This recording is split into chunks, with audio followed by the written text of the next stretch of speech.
We are going to look at experiments designed to gain a better understanding of consumer behavior. Do you want to try it?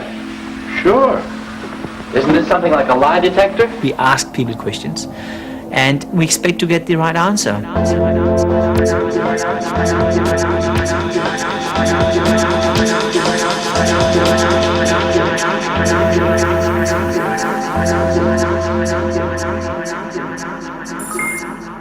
Marketing today has suffered. Billions, hundreds of billions of dollars are being spent everywhere on marketing.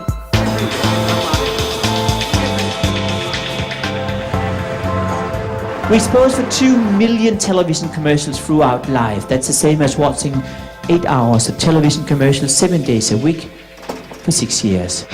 The economy is in recession, so every dollar spent must make a big difference. Neuromarketing makes every dollar spent in marketing extremely efficient. So neuromarketing is using new, sophisticated brain research techniques. And in principle, they all have one objective, that is to understand our unconscious part of the brain. That's terrorism.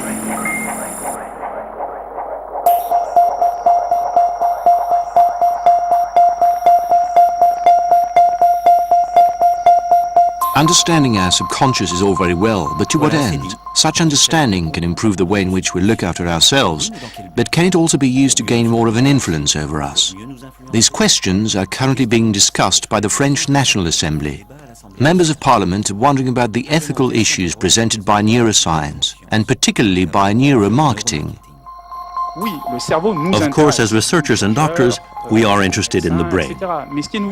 What's new is the fact that advertising executives and video game developers are now interested in our brains. There is now a billion-dollar industry built around brain science, mainly in the United States, but it is starting to arrive over here.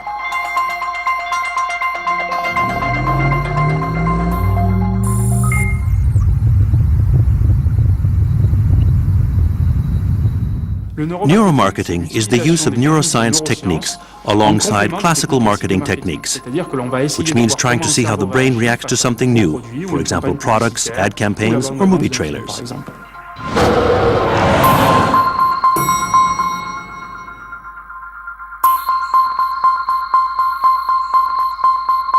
Neuromarketing is very simple. You analyze brain waves to get at the effectiveness of marketing, advertising, merchandising, brand, in-store, everything. But without asking people questions, you're looking at it directly from the brain, directly, with no interpretation, no human interpretation, but directly reading it.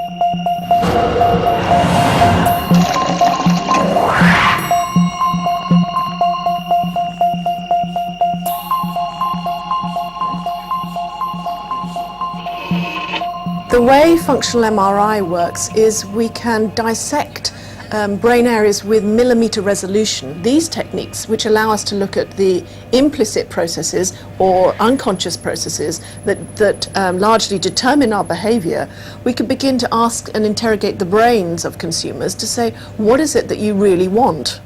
How can industry be sure that what it makes are the things that people really want?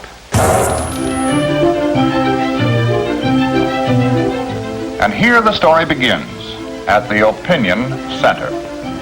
These women are doing research.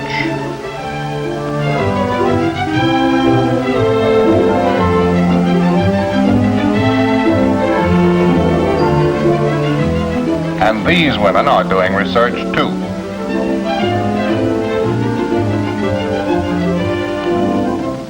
The women you have just seen are not professional researchers. They're simply housewives from all over the country.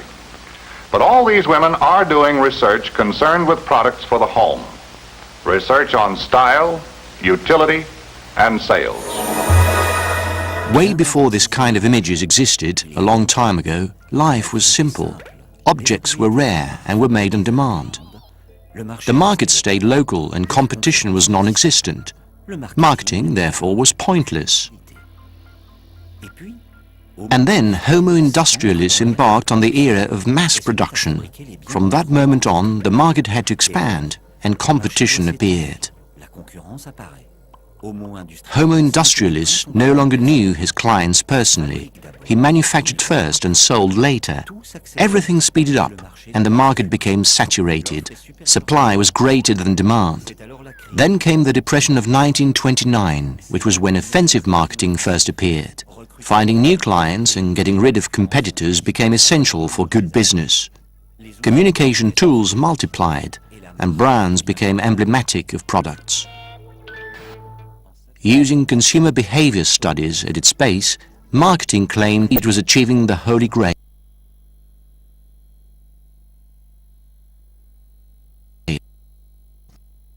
Knowing what the consumer preferred. When there is a crisis and everybody is on a budget, right? People don't have money to spend. They don't feel wealthy. Everybody feels poor today. It doesn't matter who you are. Even Bill Gates feels poor today, right? We are very careful with what we spend. Therefore, a marketeer must work very hard to convince us that they have something worthy enough of our money, of our time, and of our attention. Oh, I like that one. I prefer that one on the right. I like this one here. Now, how accurate are the opinion center findings? Well, so far, they have never been wrong. In fact, it's well known that 80 to 90% of all products which are launched fail within their first year of hitting the marketplace. Now, those will be backed by focus group or questionnaire data. So there's clearly a gap between what people are telling you and what they do. There are major problems with classical marketing techniques, such as questionnaires and focus groups. Questionnaires are biased, and focus groups can be dominated by one person who, mentally speaking, seizes power over the others because of his or her personality. The advantage promoted by the neuromarketing industry is the non-verbalization aspect. People are not asked what they think. If you take Apple, right, and you say, what does brand Apple mean? You may say, Apple means hip, cool, and sexy. Apple means user-friendly. And Apple means cutting edge. The traditional approach to doing that is to go to somebody and say, do you think Apple is hip, cool, and sexy? Do you think Apple is cutting edge? But the moment I ask you a question, I have already biased the answer. If you ask a person, you can never get the answer. So that is why we measure it deep in the subconscious where the brand truly resides. The members of the jury are asked to consider a number of different characteristics. So, asking consumers questions doesn't really work. But why? Why don't consumers tell the truth? Do they lie? Are they afraid of admitting to their preferences? For brioche over green beans, for example, or for chocolate over lettuce? Or is it because they don't actually know what their own preferences are? Are our choices the result of our emotions rather than our reason? The members of the jury are asked to consider a number of different characteristics. Deep in the subconscious. It is highly reassuring for us to believe that everything we do is carefully weighed and measured. But if we look properly at the way in which we make decisions, emotion has a big role to play. In the beginning, man needed a brain to breathe, eat, flee from danger, and reproduce. And then, little by little, he started to want to think, to conceptualize and to theorize. To do this, he relied solely on his reason, believing that emotion would get in his way. Well, he was wrong. Reason is nothing without emotion.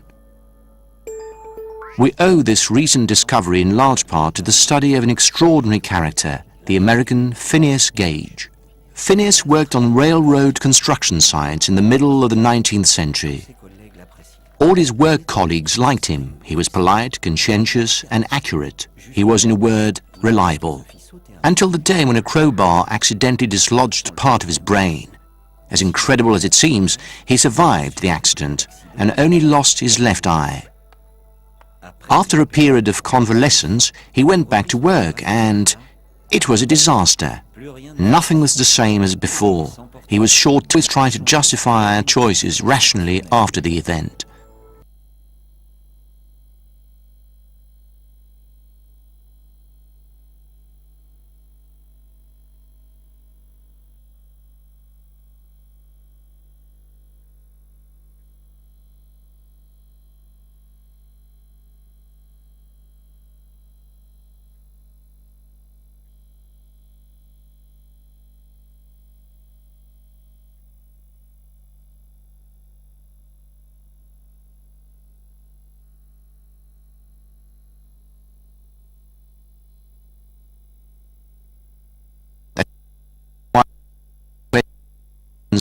As, why do you like that mobile phone? Or why do you choose that car?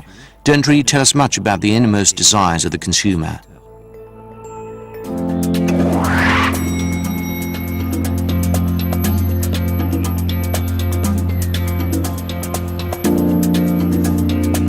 What we do every day is irrational. In fact, what's so funny is we as consumers think we are deeply rational, but 85% is actually deeply irrational. And that's the reason why brands still affect us, because in the end of the day, brands are just emotions you put on top of a product. In reality, you cannot touch it, you cannot feel it, it's just in our minds. And that's the reason why this whole neuromarketing is taking off so quickly, because the industry has been desperate to find out ways how we can understand the irrational mind, because it's such a strong battleground in order to build brand equity in our brains. Imprinting a particular brand on our brain, therefore, could only work through the decoding of our subconscious. The largest neuromarketing study in the world conducted to date is the book Buyology, Truth and Lies About Why We Buy. Its Danish author, Martin Lindström, is a veritable marketing guru. He promotes himself all around the world through numerous conferences.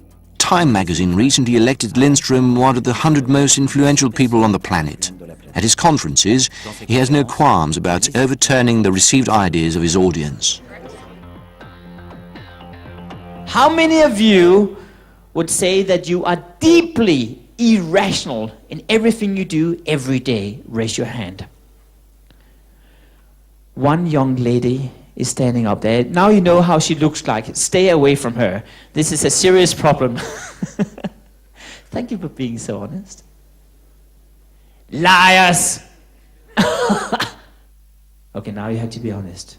How many of you knock on wood? Raise your hand.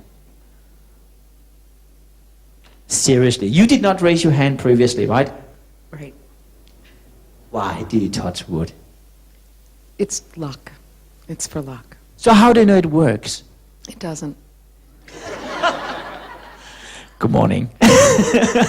So did you sort of have 5 pieces of wood at home, 5 pieces of plastic and 5 pieces of stone, and then you're knocking away here to see what works? No. We are deeply irrational every day. Our emotional reactions are involuntary, pretty much automatic. Emotions are centered in the lower part of the brain, the thalamus. The thalamus is not consciously controlled. Emotion for me is funny, because if you ask a brand owner today, they will say, I'll show you a beautiful photo of a lady holding a baby in the arm, and they'll say that's emotion. For me, emotions is non-conscious. It's something we have problems expressing, something which just takes place without us being aware of why we feel what we feel. So emotions is basically the essence of what brands is. I'm beginning to see now how important it is to understand your emotions. However, emotions has been totally misunderstood over the last couple of years by the world of advertising. The main reason why is because we haven't been able to measure it.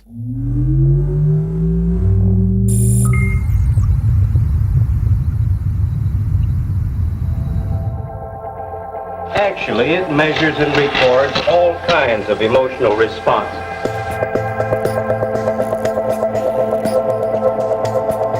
Psychologists and doctors have been trying to measure emotion for a long time, but so have marketing managers.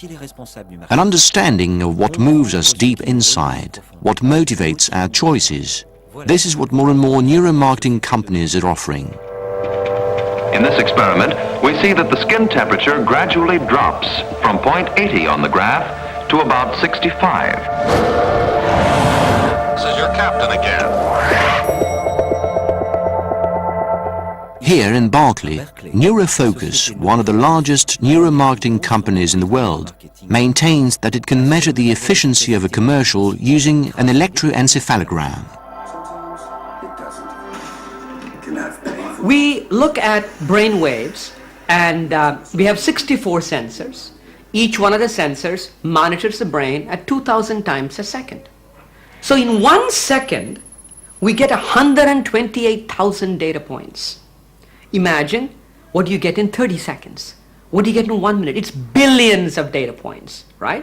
With this, we measure 3 parameters. Only 3 parameters precisely. The same precision and being precise is very important to us. We are a science-based company. Avec l'apothique Casimir, mon chien a le sourire. L'efficacité publicitaire s'appuie ici sur la tendance à la joie. Si mon chien sourit, je souris. Optimisme sur pâté plus racine de chien sur mètre égale sourire au carré. We are a science-based company. Pas mal, ça. Intéressant.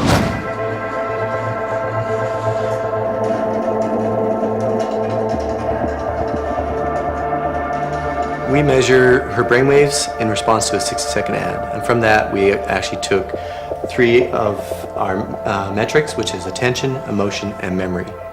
From that, we're able to derive an overall effectiveness score that we apply to the ad that we just did. As you can see by the graph behind me, if we go directly down, each one has its own individual score, but if we combine all 3, we form an effectiveness score. This ad overall performed very well. As you can see from the 3 metrics, we have attention, which is very high. Now, attention of all the metrics is the easiest one to capture, so that's why it's always high. But if you look at emotional profile, you can see it goes up and down a lot. And that's what we want to see. If a person has too high emotion, we can get what's called burnout. They just get tired of the ad very quickly. So going up and down is very good. The last one is the memory, and the memory is the hardest of all to capture. If you can get, in this case, we say this is a good ad because the memory right out the beginning is really high.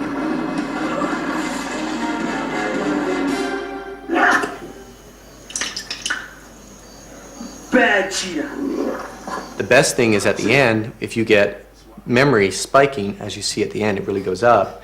That means if you're placing your brands or your messages at the end of an ad, this is really good, and you know that consumer is going to walk away remembering that brand or ad.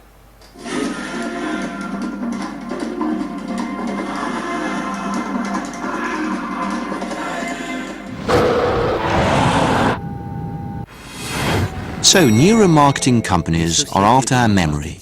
But what do scientists say about the way memory works? Is it really so simple to decode? And does the fact of remembering an advert really guarantee that someone will buy the product? Hello, I'm Fabio Babiloni. Nice to meet you. So, today we're going to make an electroencephalogram recording of your brain activity while you are going to watch a movie. Now, we're going to set you up. Here, in Italy, Fabio Babiloni, a neuroscience researcher, is trying to unravel the way in which memory works, but not for the same reasons. He and his team want to understand the mechanisms involved in brain function by observing activity in a brain that remembers and also in a brain that forgets. The best way to do this is still through advertising.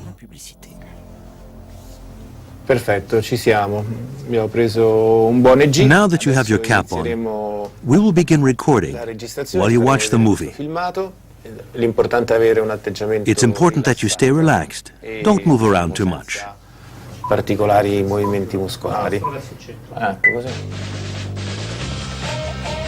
Fabio's experiments consists of showing a documentary film interrupted by commercials to people whose brain waves he's digitally recording. His guinea pigs don't know what the scientists are looking for or what will be asked of them later. Babiloni invites them back a week later and then asks them which commercials they remember. And surprisingly, a remembered commercial does not trigger the same activity in the brain as a forgotten one.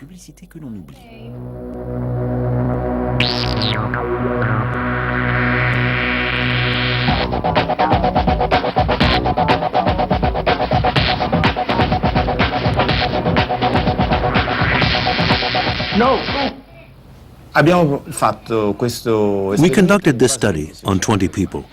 The results of these experiments show that when we're looking at something we're going to forget, brain activity is very much isolated. Each area of the brain communicates with neighboring areas. To give you a picture of this, it's as if every area of the brain were making a local phone call to neighboring areas. Hello? So one area will talk to this one, but not that one. Another area will talk to this one here, but not that one over there. However, when we watch commercials that leave a trace in our memory, the results show that the different areas of the brain make long-distance calls, so to speak. So this area will actually talk with that one, and all areas intercommunicate more intensely. Splitting of issues. New York drops out at 23, which is a bit more. In the examples that we've seen, the ability to remember is not necessarily linked to the capacity or desire to buy the product.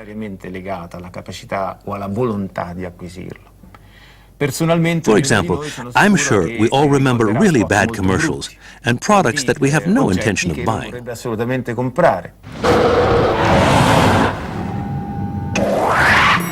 Remembering a commercial, therefore, does not necessarily mean that we're going to buy the product.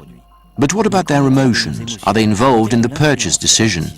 And why such interest in the process of decision-making? Because, without realizing it, we spend our time making decisions. For the clothes we wear to the actions we perform every day, our life is a succession of decisions. Here, in Palo Alto, researchers are interested in the role played by emotion in decision-making. With this in mind, they're looking at the decision involved in making a purchase, because it is quick and easy to observe.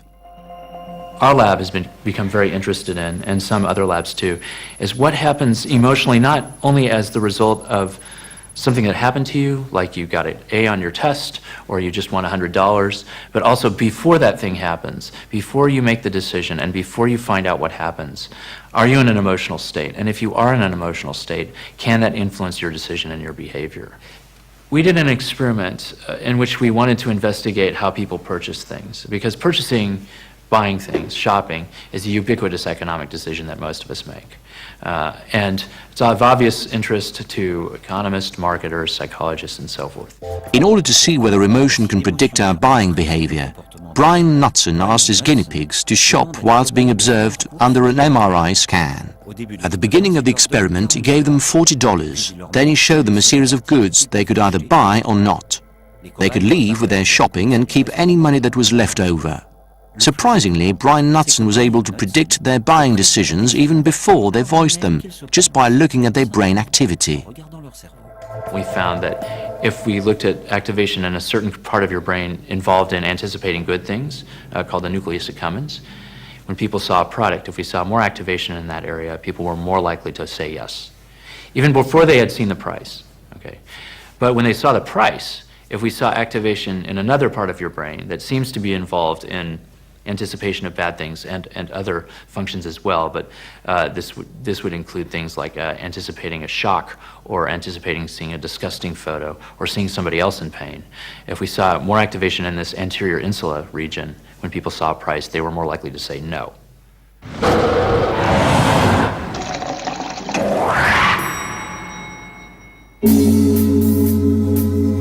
Being moved by a TV commercial, remembering it, are now measurable criteria. But is that sufficient? Does a commercial have the same impact regardless of where it is placed in the programming schedule? NeuroSense, Europe's largest neuromarketing company, has conducted a survey on the involvement of spectators when they watch a TV commercial. MTV, which commissioned the survey, wanted to know if there was a way to fine-tune advertising slot rates according to the surrounding programs. Once again, a guinea pig under an MRI scan watches a program, in this case South Park, intercut by commercials. Where were you the day the tsunami struck? Where were you the night of the Paddington rail disaster? Where were you the day 1 million people fled Sudan?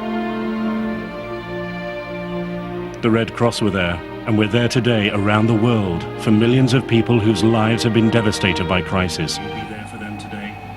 Give £2 a month to the British... This is actually real-time capability. So this is actually Dave's data.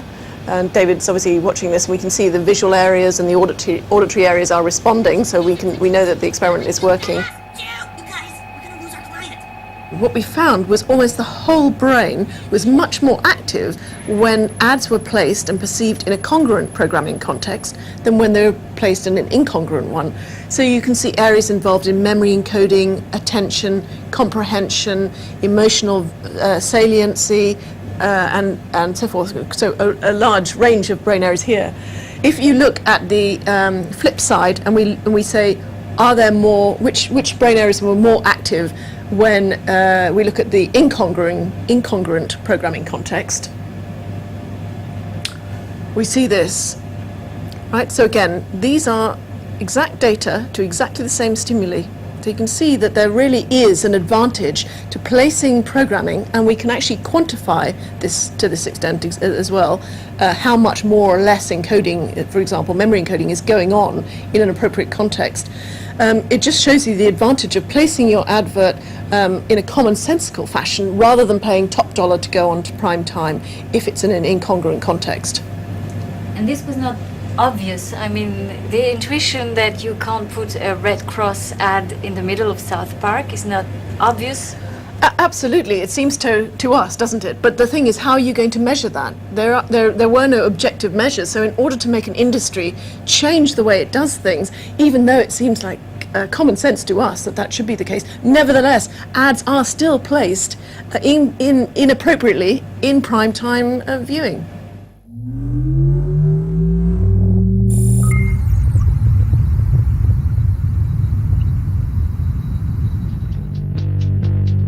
You and I are exposed for 2 million television commercials throughout life.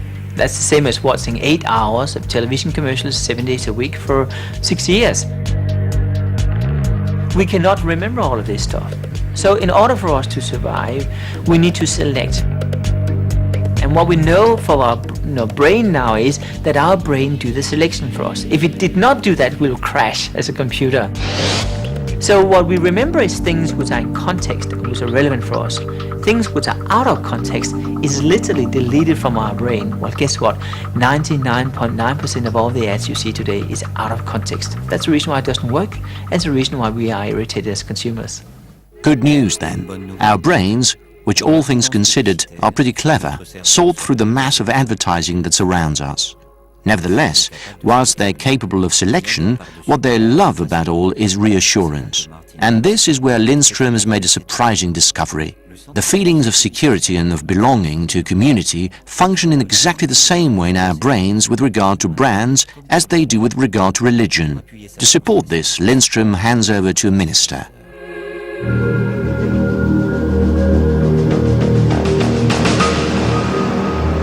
The parish of a brand and the parish of a church have a great deal of similarity. There's a question of loyalty. People make a choice, and there's this happy feeling of loyalty to the choice that they've made, because whatever choice they made reflects a real preference. Something makes them feel good, something that delivers for them. And so there is every connection between branding in a religious sense and branding in a commercial sense. It's just simply a psychological and, I believe, a spiritual fact.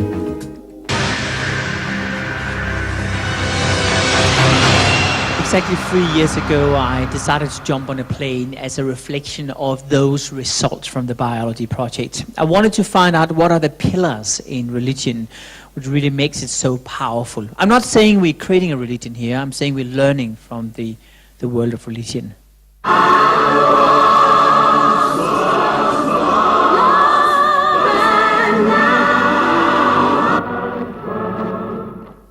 When we took the brands like Apple and Harley Davidson and the faith of Christianity, we saw an incredible activation in the brains of the sensory region, sense of belonging, fear area, a lot of fear, by the way, but very powerful stuff. You can quote them, disagree with them, glorify or vilify them. But the only thing you can't do is ignore them, because they change things. They push the human race forward. And while some may see them as the crazy ones, we see genius. Because the people who are crazy enough to think they can change the world are the ones who do.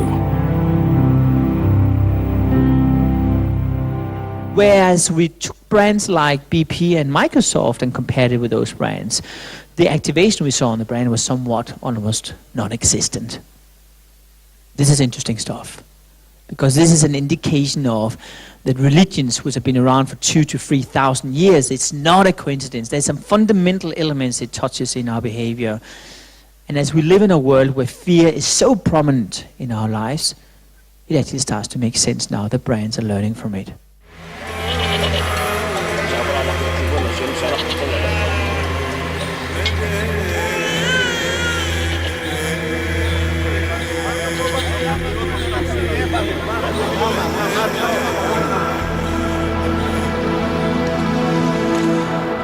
What, Moses? We are fucking lost.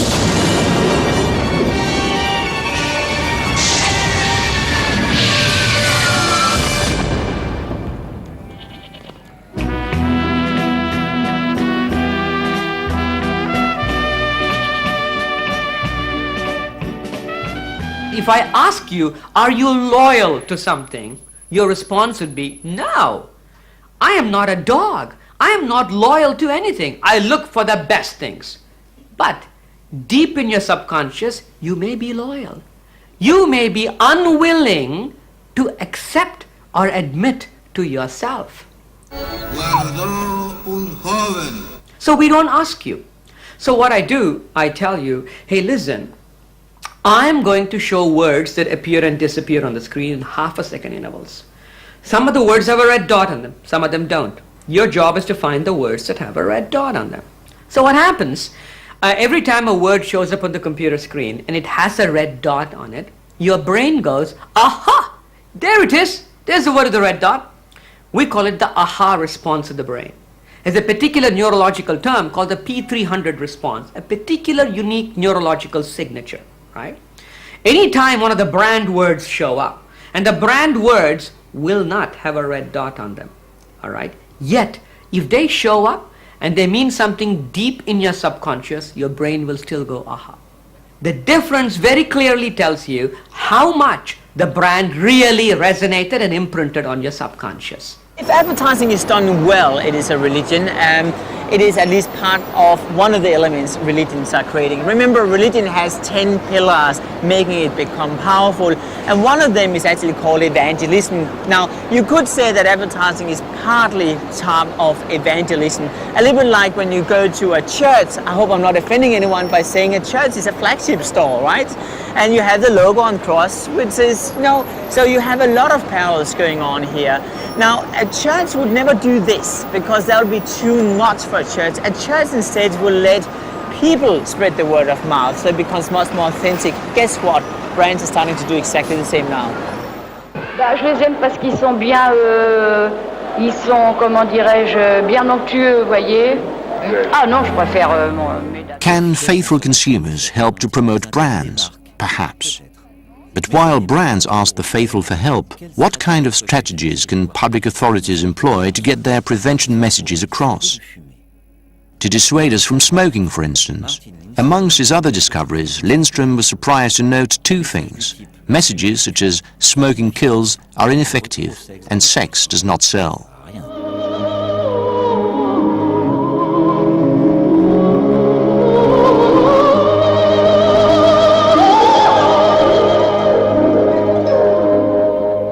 For me, the most surprising discovery from biology was two things. One was we were testing the health warnings on the cigarette pack, that actually they don't work. In fact, they have the total opposite effect, and that was a major surprise for me. This then is an example of a product that represents one of America's largest farm crops and one of the most controversial consumer articles. I work a lot with governments around the world to solve the issue regarding smoking, and let me be frank, I probably will never solve it, but hopefully I can make the situation become better than it is right now. What we learned with health warnings on cigarette packs is that when you look at a cigarette pack and you look at a health warning, it activates, first of all, the nucleus accumbens, which also is the same as the craving spot in your brain. Now what happens is you look at that health warning, and then 10 seconds later you light up your cigarette and you feel good. And then after 10 minutes you start that cyclist again. Well, guess what happens? You actually start to associate that health warning with feel good. Breathe easy, smoke clean with New Bel Air. So what we wanted to do is actually to reverse that, to disconnect the links between a health warning and feel good. And the way you do that is to change the format of the health warnings all the time. Some days it's totally blank. One day is text, the third day is a picture, the fourth day the whole pack is red. You change the colors, the shape, the formats all the time, so you disconnect the link between the Pavlov's effect in principle and the health warnings. That is one of the advice I'm giving right now. What's going on with sex then, that old trick so often used in advertising?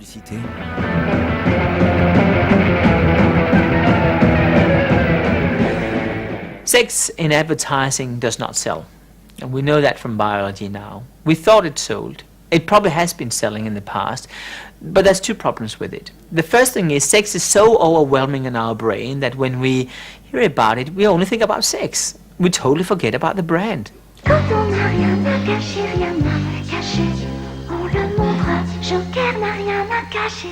Joker n'a rien à cacher, rien à cacher. Joker 100% jus de fruits, rien à cacher. Joker. The second thing is that sex today is accessible everywhere. You can go to the internet and you can find it in 2 minutes. It's not, wrapped in mystery anymore as it was just 10 years ago. Because of that, it's not something creating attention. So when you do see, as I remember in France many years ago, a lady on billboards which was saying every week, I think she had a cover of her breast and say, next week I'll show you more. That whole campaign, which was incredibly successful, was controversial, and that was the reason why people were talking about it. Well, that cannot happen today. If you did that today in France, no one would react because we've seen it all. So sex doesn't sell. This is your captain again.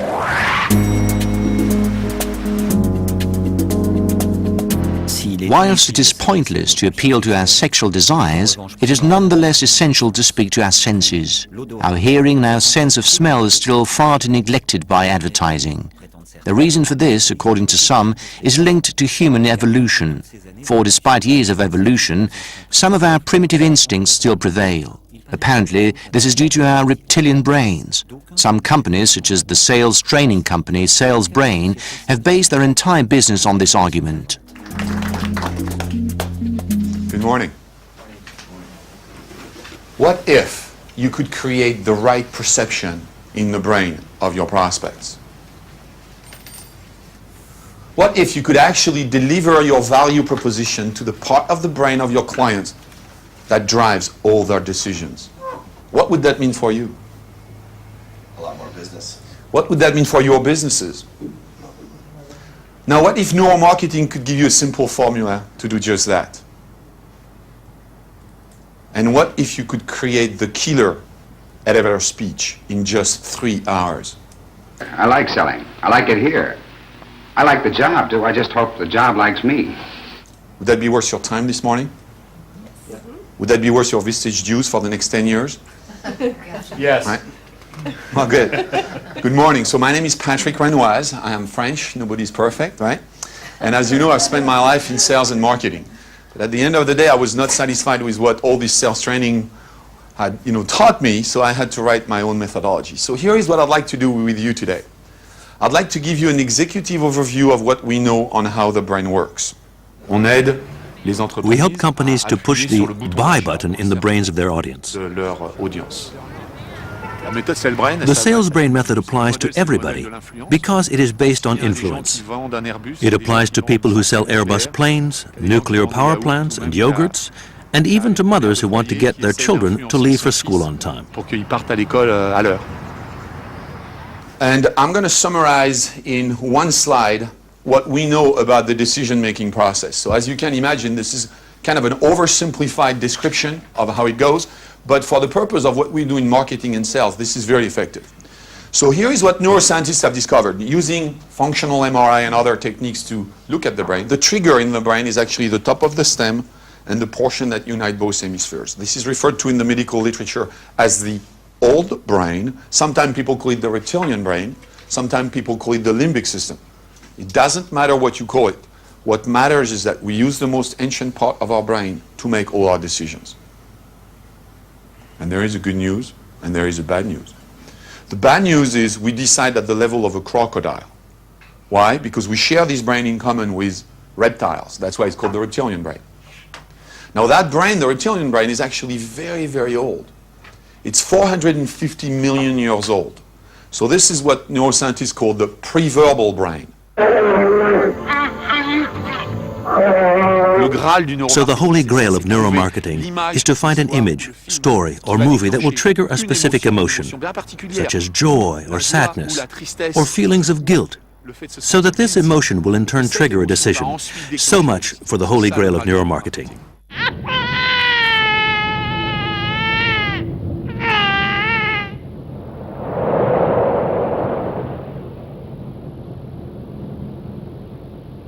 So how can you go beyond word to express your value proposition?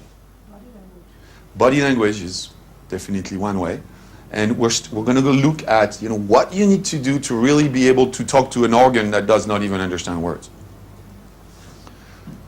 Now I mentioned that there was a bad news, but guess what? There is a good news. And the good news is that that brain is so ancient, it is so primitive, that it becomes almost predictable. The primitive brain, also called the reptilian brain, is easy to blame here. According to a theory developed in the 1960s, the brain is composed of 3 layers. The theory states that an archaic brain, the famous reptilian brain, makes up the oldest layer. Inherited from reptiles, this layer determines a certain amount of reflex behavior, such as aggressiveness and flight. The middle layer, inherited from the first mammals, is responsible for more complex behavior, linked to memory and emotion. The upper layer, the neocortex, facilitates abstract thought and language. Stemming from the successive stages of human evolution, the 3 brains have trouble communicating with each other. A bit like computers when confronted with new encoding systems. The problem with this theory is that it rests on false notions of brain anatomy and function, and a false picture of how the brain has evolved from one species to another over millions of years. In other words, if you get angry, don't blame it on your reptilian brain. The very idea that there might be any kind of trigger button in the brain belittles our most complex system. The brain is the most complex organ in our bodies in terms of both structure and functioning. The idea that we have a criminal bump and a buy button is scientifically false. But it's a good marketing argument. Paul Valéry often said that what is simple is false, and what is not simple is useless. When it comes to selling neuromarketing, you will hear people talk about reptilian brains, buy buttons, instant decisions, contrast, and fear.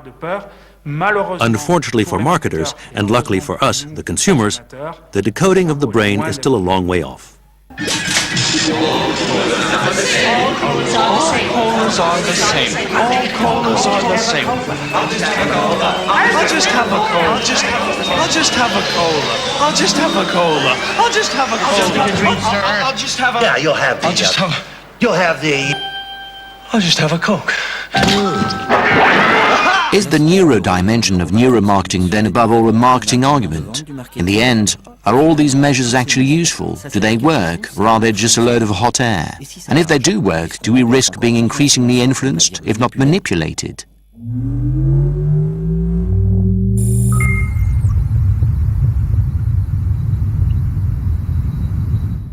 Today, absolutely no honest marketer will tell you that they have the ultimate solution, i.e., a commercial that is 100% effective thanks to neuroscience. Everything we know about the brain is overestimated by investors and by the industrialists. On the other hand, it would be hypocritical to say that neuromarketing doesn't work, that it is useless. Today, we're in a situation where neuroscience can help with learning to read or treating certain conditions, and we all agree that it adds something in these cases. So if it adds something to studies of this kind, which are conducted for the public good, so to speak, it can also help to understand consumer behavior. We never go anything to do with manipulation. We merely measure. We don't create ads. We don't create subliminal anything. We go nowhere near it. Personally don't see there's a mechanism or economic viability in using imaging data or any psychological data, even focus group data, to try and manipulate consumers, because the true fact of the matter is if you try and sell them something that they don't want and you oversell it, then they don't buy it. Subliminal advertising. A very subversive technique which uses images flashed before our eyes that last only a split second, but just long enough to imprint in our vulnerable minds a product's name. Not just that either. Sophisticated vocal tricks are sometimes used without our realizing it at a conscious level. Nobody waited for MRI scans and brain images before manipulating people and getting them to buy things they didn't want or didn't know about.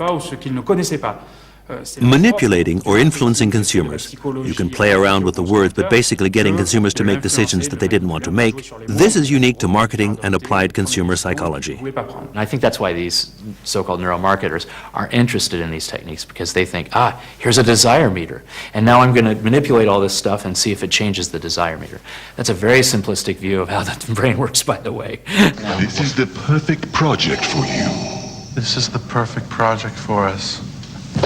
The government should really go in and put some frameworks on what should be allowed and what should be illegal. A candle can provide light. A candle can burn a building. We should be careful in what we use the candle for and not blame the candle.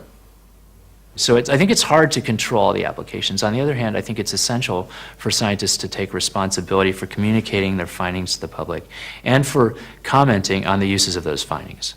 I believe in the human race to make wonderful things out of this knowledge. So I'm going to take the side that knowing more about ourselves can only make us better. This is really the good news, I think, for the consumer. We cannot place a buy button in consumers' brains, and thank God for that. We cannot in any way control people's thoughts, or for that sake read what you're thinking.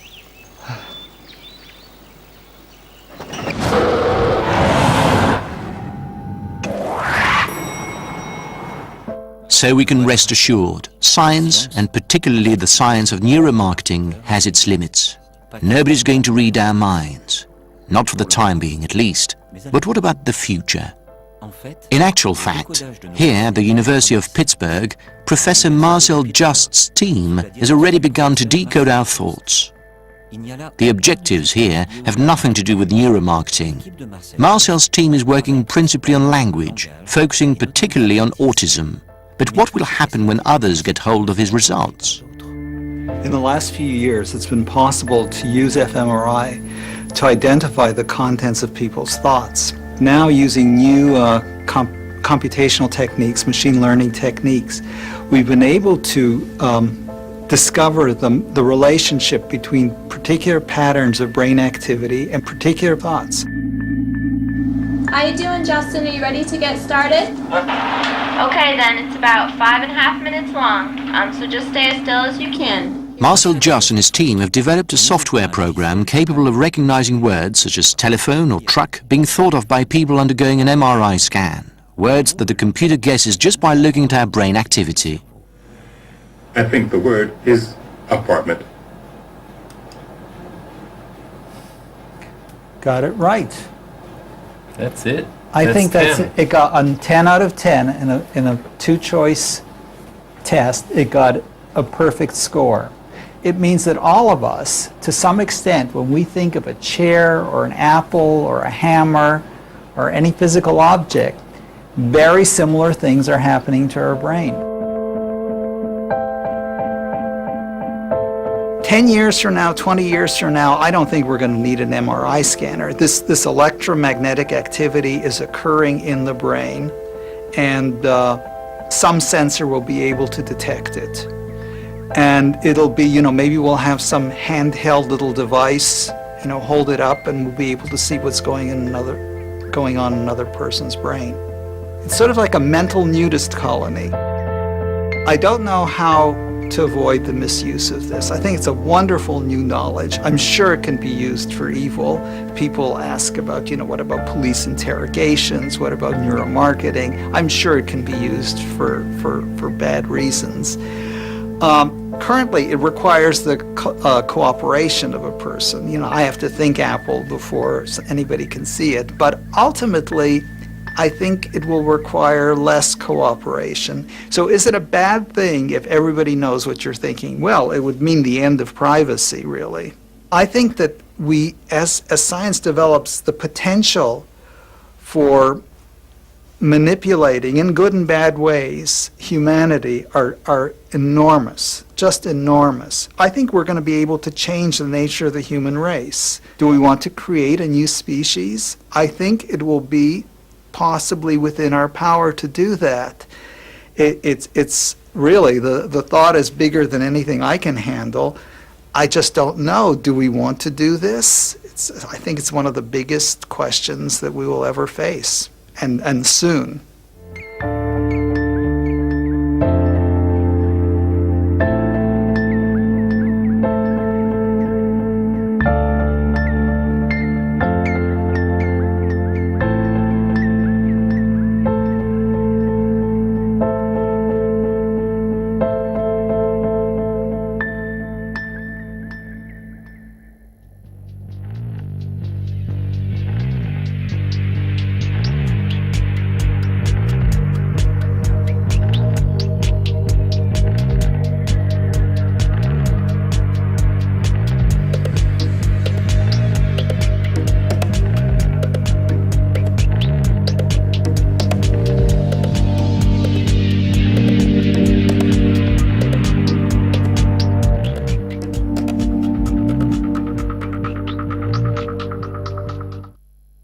Têm de investigar